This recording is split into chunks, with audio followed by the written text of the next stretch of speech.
네, 지금까지 이제 우리 그 메이저 아르카나 한 장씩 그 이름하고 그 주요 키워드 알아봤습니다. 근데 이 메이저 아르카나 22장은 그 각각 한 장씩 독립적으로 있는 것이 아니라 이렇게 쭉 연결해 보면 하나의 이야기로 구성이 될 수가 있어요. 그래서 이 타로의 상징 스토리를 만들 수가 있는데 이거는 뭐 누가 딱 정해 놓은 것은 아니고 그야말로 그 카드를 보는 사람이 자기만의 그 이야기로 카드 한 장 한 장씩을 연결을 해서 그 타로 스토리를 만들 수가 있습니다. 그래서 그런 연습을 좀 그 개인적으로 해보시면 그 타로 카드 한 장 한 장마다에 가지고 있는 그 이야기들 또 상징성들 이런 것들을 좀 더 쉽게 이해할 수 있고 또 자기가 더 많은 그 이야기들을 만들어 봄으로 해서 그 카드를 더 유용하게 사용할 수 있게 되죠. 그래서 어떤 그 타로 카드하고 좀 친해지는 방법으로 자기도 자기 나름대로 바보 카드부터 들고 이 주인공으로 삼고 뭐 어떻게 됐다라고 이렇게 이야기를 만들어 보시면 좋을 것 같아요.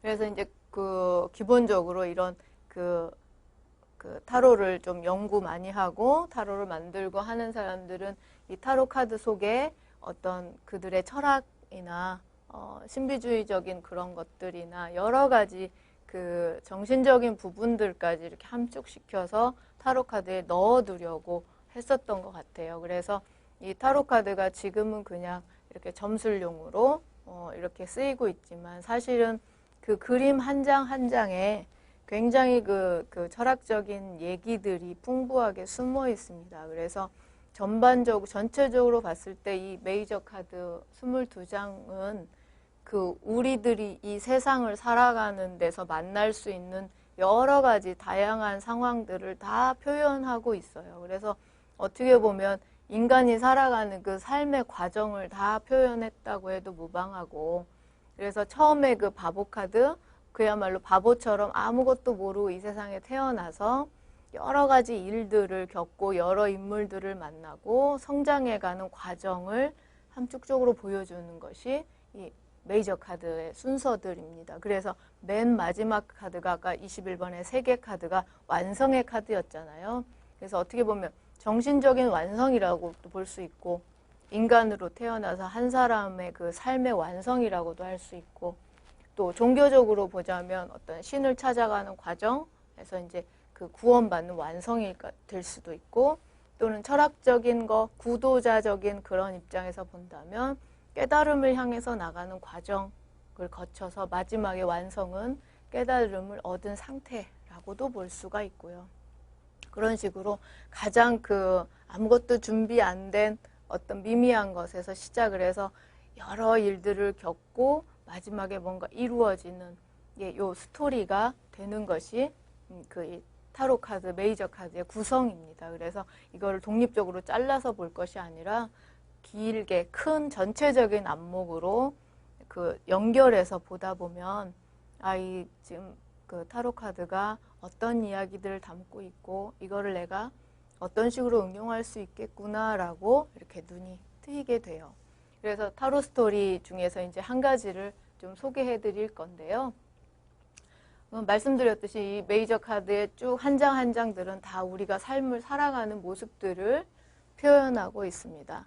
뭐 아까 생각나는 거 보면 연인 카드, 사랑, 인간이 살아가면서 사랑이 있죠. 그리고 또 뭐 그 법의 심판을 받는 그런 거에서 아까 법 정의 카드 그거 보면 법정에 서게 되거나 법적인 문제들을 겪게 되고 또 그 뭐 무너지는 탑도 있었죠. 뭔가 공들여 하던 일이 갑자기 무너지거나 뭐 파괴되거나 좌절할 일도 생기고 또 악마 카드 그야말로 악마의 속삭임, 악마의 유혹, 또 그런 부정적인 것들에 내가 괜히 집착하고 붙들려 있는 그런 괴로움들 이런 것들도 겪게 되고요. 그다음에 뭐 왕이나 여왕들 그런 권력을 가진 사람들도 만날 수 있고 또 뭐 교황이나 이런 식으로 종교적인 사람도 만날 수 있고 이런 식의 우리가 살면서 만나는 다양한 장면들을 다 표현하고 있기 때문에 이 메이저 아르카나라는 것이 결국은 우리가 삶을 살아가는 모습이고 인생 여정을 다 보여주는 것이다라고 얘기할 수 있다는 것입니다. 그래서 이 처음에 0번 바보 카드를 주인공으로 삼는 거죠. 그래서 아무것도 모르고 아무것도 준비 안 된 채로 이제 인생이라는 그 큰 길에 나서는 그런 나그네라고 생각을 해서 이제 그를 주인공으로 해서 스토리를 엮어가게 되는 거죠. 그리고 이 바보 카드가 이제 뭐 1번이나 3번도 아니고 0번이라는 것은 어떻게 보면 딱 어떤 뭐 3번이나 5번이나 이런 식으로 딱 규정할 수 없는 아직은 그 준비 안 된 그런 의미가 들어있고 인간이 태어날 때 누구나 다 가지고 있는 그런 무한한 잠재적인 가능성을 표현하기 위해서 0번의 숫자를 부여했다고 합니다. 그리고 이 0번이라는 의미에서 그 아직 부활을 기다리고 있는 달걀 같은 그런 의미도 있고요. 예, 그래서 어떻게 보면 이 0번 바보 카드는 그 세상에 이제 막 처음 태어난 인간 그런 모습이기도 하고 또 그 인생이 앞으로 어떻게 펼쳐지는지 자기의 인생이 어떤 식으로 전개되는지 하나도 모르는 채로 하루하루 인생길을 살아가고 있는 우리들 자신의 모습이 되기도 하죠. 자, 그 이제 이 바보 카드의 주인공을 따라서 우리가 이 타로 카드의 인생 여정을 한번 떠나보도록 하지요. 이제 이 과정에서 여러분들이 좀 주의 깊게 보셔야 될 부분들은 이 설명 내용과 이 그림의 내용과를 잘 연결해서 이해하시는 겁니다. 그래서 이 설명을 외우지 마시고 이 그림을 보면서 아 그래 뭐 길을 떠나는 것 같구나. 아 그래 저 그림은 저런 의미들이 들어있겠구나 라고 그림을 자꾸 이해하시는 그런 방편으로 삼으시면 되겠습니다. 자, 그래서 이 바보 카드에서 방랑자가 지금 세상을 배우기 위해서 길을 떠납니다. 근데 지금 여기 지금 약간 절벽으로 보이죠. 그래서 지금 앞이 어떤지도 모르고 그냥 마냥 지금 좋은 채로 아무것도 모르고 지금 세상이 얼마나 험난할지도 모르고 그냥 막 떠나는 그런 모습이에요. 자, 그래서 이제 처음으로 그 아까 나그네 길 떠난 그 나그네가 만난 사람이 마법사라는 사람입니다. 이 사람은 진짜 여러 가지 만들 줄 알고 그야말로 이게 지금 이 4요소가 뭐 칼, 뭐 저거 그 펜타클은 보통 우리 돈, 금화, 돈을 의미하죠. 그런 것들처럼 세상을 살아가는데 필요한 도구나 그런 것들을 만들 줄 아는 지식을 가진 사람이에요. 그래서 이제 이 사람을 만나서 세상 살아가는데 기초적으로 필요한 여러 가지 지식과 지혜들을 배우게 되죠. 우리로 치면 뭐 초등학교, 중학교 가는 것처럼 그런 식의 어떤 필요한 실질적인 지식이나 지혜를 배우는 단계입니다. 그 다음에 이제 여사제 카드를 만나게 되죠. 그래서 이 여교황님을 만나게 돼서 그 정신적인 부분에서 필요한 지식, 또 고결함, 순결함, 또 지혜 이런 것들을 배우게 되죠. 그리고 이제 그 중세 유럽의 그 문화적인 배경으로 본다면 종교를 가져야 되는 거죠. 성서를 읽어야 되고 뭐 그런 것들을 표현하는 겁니다. 그 다음에는 이제 여왕님을 만나게 돼요. 그래서 이 여왕님은 그 우리의 어머니상을 나타내는 그런 카드예요. 그래서 어머니의 따스함, 그런 포용력 이런 것들을 배우게 되고 풍요로움, 물질적인 풍요로움 이런 것들에 대해서 알게 됩니다. 자, 그 다음에는 우리 황제 카드를 만나죠. 황제를 만나서 이건 아까 여왕 카드와 대비해서 이제 이건 아버지 상을 의미해요. 그래서 그 아버지 상에 대해서 배우게 되고 남성적인 거, 또 강인한 의지, 리더십, 또 가부장적인 권위 이런 것들을 배우게 되죠. 그래서 우리 이제 인간이 보통 태어나서 그 집에서 그 엄마 아빠를 통해서 어머니상, 아버지상을 배우게 되고 여성성, 남성성에 대해서 배우게 되는 그런 과정들과 유사한 그런 겁니다. 자, 그 다음에 이제 여행을 떠나서는 교황님을 만나게 돼요. 그래서 이제 교황님을 만난다는 것은 구체적으로 더 좀 종교적으로 좀 성숙한 그런 의미도 있고, 그다음에 이제 제도권에서 교육을 받는다는 의미가 있습니다. 그래서 지금으로 하면 대학 교육 받는 그런 거겠죠. 그래서 그런 제도권에서 교육을 받고 교황의 중매로 연인을 만나게 된다 그래요. 근데 이런 얘기는 이제 예전에 그 카톨릭 시대에서는 지금도 그렇지만 그 카톨릭에서는 그 결혼을 하는 것도 혼배 미사라고 그래서 그 교황의 허락이 있는 거잖아요. 그런 그 문화적인 배경이 들어가 있는 이야기입니다. 그래서 교황의 중매로 이제 좋은 사람을 만나게 됐고, 그다음에 이제 사랑하는 카드죠. 예, 사랑에 빠지고 결혼하게 되고, 자, 그 다음에는 이제 열심히 일해야죠. 그래, 이거는 진짜 열심히 돈 벌러 나가는 그런 카드입니다. 그래서 세속적인 승리를 위해서 맹렬하게 앞으로 나가는, 전진하고 투쟁하고 뭐 앞서 나가서 뭔가를 성취해야 되고 바쁘게 사는, 예, 그런 모습이고요. 예, 그 다음에는 이제 이거 의지의 힘으로 본능을 제압하는 법을 세속에서 배운다. 예, 그래서 이제 어른이 되어가는 과정이죠. 자기 하고 싶은 대로만 할 수 없는 그런 세상의 법칙, 이런 것들을 알게 되고, 가장 힘다운 힘이 무엇인가에 대해서 알 수 있는, 예, 그런 단계라고 할 수 있고요. 그 다음에 이제 이런 은둔자처럼 세상에 대한 그런 생각들, 또 자기 자신에 대한 생각, 어떤 철학적인 탐구, 이런 것들을 하게 된다라는 카드고요. 그래서 처음에 지금 아무것도 모르는 바보처럼 나그네가 출발했던 거에 비하면 지금 많은 세상의 일을 겪고 많이 성숙해진 거죠. 그래서 정말 철학적으로 인간의 삶이 뭔지 고뇌하게 되는 그런 성숙한 인간의 모습을 보여주고 있습니다.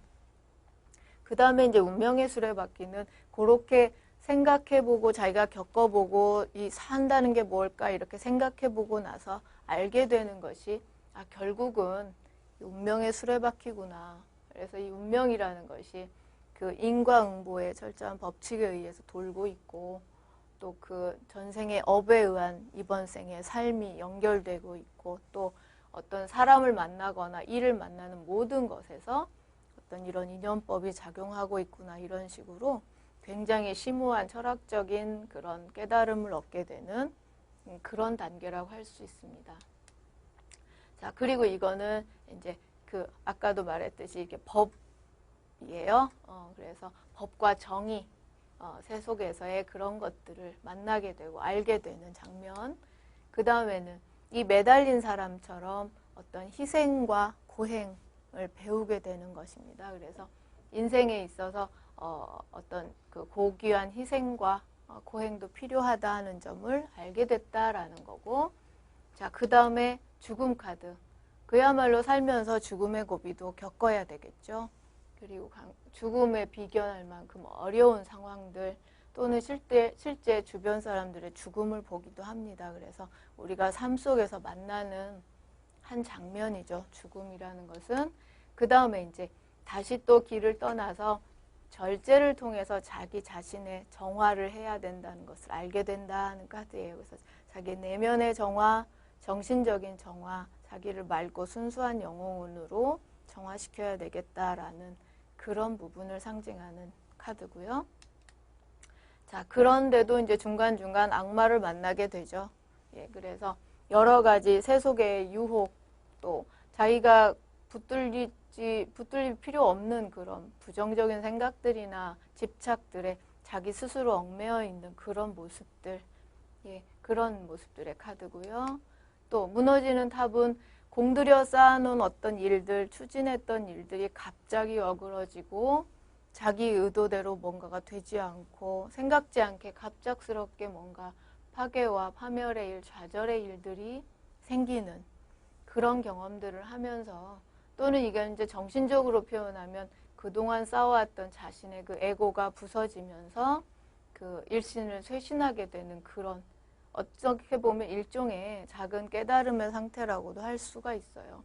자기 자신의 뭔가를 이제 깨치고 나오는 것이라고도 볼 수 있습니다.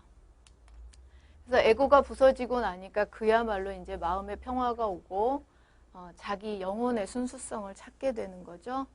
예, 그 다음에는 이제 달, 예, 별빛보다 이제 별빛이 좀 승화돼서 물론 차갑고 근엄하고 약간 엄숙한 분위기이지만 어떤 자기 정신적인 부분이 좀 더 승화한 그런 카드입니다. 그 다음이 이제 다시 달이 태양으로 승화하게 된 거죠. 예, 그러면 정신적인 깨달음의 완성, 그야말로 밝아지고 평화와 내적인 그 행복을 얻게 되는 그런 단계라고 할 수 있죠. 또는 그냥 일상에서 우리 인간 삶 속에서 맛보는 여러 가지 행복한 상황들, 행복한 모습들, 예, 그런 것들을 의미하기도 하고요. 자, 그 다음에 이제 심판, 예, 심판을 받아서 구원을 받게 되고 부활하게 된다라는 카드입니다. 한번 이렇게 인간의 삶을 쭉 살아와서 마지막에 신의 심판을 받아서 부활하게 되는 그런 모습이죠. 자, 이제 마지막에 그런 단계까지 거치고 나니까 자신과 우주가 하나가 되는 완성된 세계를 만나게 된다 하는 카드예요. 그래서 이게 이제 타로 카드의 끝이 되면서 그 앞에 그 온갖 여러 가지 역경들이나 일들을 다 겪고 와서 보니까 나와 세계와 우주가 다 일체가 되는 그런 것들, 완성의 단계에 이르게 된다라는 뜻이에요. 그래서 여기에서 끝이 아니고 이제 이렇게 한 번의 삶에서 자기가 완성을 경험한 다음에는 이 모든 것을 다시 또 훌훌 털어버리고 아까 맨 처음에 바보 카드처럼 그야말로 조그만 보따리 하나만 들고 또 다른 세계를 향해서 또 나가게 됩니다. 그래서 그런 식으로 또 돌아서 완성된 세계를 경험하고 또 출발하고 이런 식으로 이 그 메이저 카드에서의 그 세계관, 가치관은 뭔가 어려움을 통해서 자신의 완성 또는 철학적인 완성, 정신적인 완성, 어떤 궁극적인 완성을 위해서 계속 나아가는 인간의 모습을 보여주는 거고요. 완성을 이룬 다음에는 그걸로 끝이 아니라 다시 또 처음에 바보 상태로 돌아가서 다시 출발하는 그런 모습들을 보여주는 그런 이야기가 우리 그 지금 메이저 카드 속에 들어있는 것입니다. 그래서 이 타로 카드를 그냥 한 장 한 장 낱장으로 뭐 키워드 외우고 막 이런 거에 집중하실 것이 아니라 이렇게 한 장 쫙 펴놓고 이런 스토리들을 생각하면서 과연 이 타로 속에서 어떤 그 정신적인 얘기, 철학적인 얘기들을 내가 읽을 수 있겠는지 또는 이런 타로 스토리를 통해서 나의 삶을 비춰볼 수 있고 나의 정신적인 세계를 비춰볼 수 있고요. 그래서 이 카드 한 장 한 장을 보면서 좀 뭐 명상이라고 할까요? 그림과 대화를 많이 해보세요. 그래서 느껴지는 거, 그래서 자신만의 느낌 이런 것들을 가지는 것이 중요합니다. 그것이 이제 나중에 타로 해석을 잘할 수 있는 노하우가 될 수 있고요. 그래서 지금 이번 시간은 그 전체적으로 우리가 앞으로 다룰 메이저 아르카나의 그 통째를 한번 들여다봤고요. 이제 다음부터 또 이제 한 장 한 장씩 더 구체적인 얘기 들어가도록 하죠.